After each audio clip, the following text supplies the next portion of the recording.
Thawing food improperly, rodent droppings, and multiple insects. Just a few of the problems inspectors find at Port Arthur restaurants. We've got the highs and, well, a lot of the lows in this edition of the Restaurant Report Card. We begin with Jaws Barbecue on 7th Street in Port Arthur.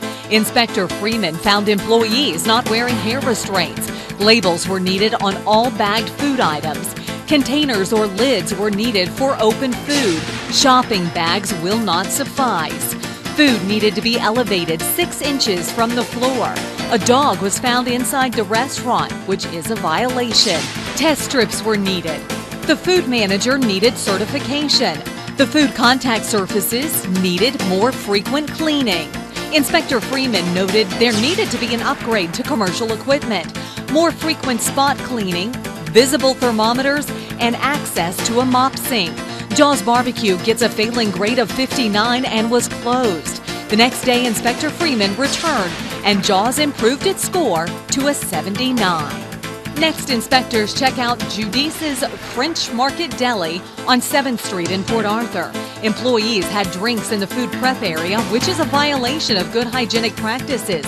Containers or lids were needed for food items. Food items needed to be elevated 6 inches from the floor. Food was being thawed improperly. Rodent droppings were found in the deli. The food manager needed certification. Proper utensils were needed. The gaskets on the cooler and freezer doors were in need of repair, and the cooking utensils needed to be removed from the floor.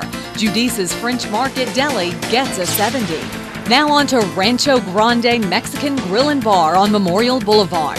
Inspector Freeman found employees' drinks in the food prep area, which is a violation of good hygienic practices.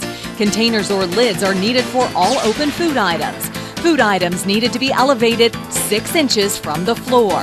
Food was being improperly thawed. The restaurant had German roaches, gnats, and houseflies. The hand sink was in need of repair. Utensils needed to be sanitized, and holes in the walls needed to be sealed. Rancho Grande Mexican Grill and Bar gets a 74. And here's some more scores. A little bit better here. Happy Donuts on Twin City Highway and 90. Subway Sandwich Shop on 9th Avenue and 90. Tequila's Mexican Bar and Grill on Memorial Boulevard and 92. El Taquito Mexican Grill on Jefferson Drive and 93. And hey, we've got a perfect score. La Cantina Mexican Grill on Memorial Boulevard. A perfect score in Port Arthur. For more scores and information, you can log on to our website at kfdm.com.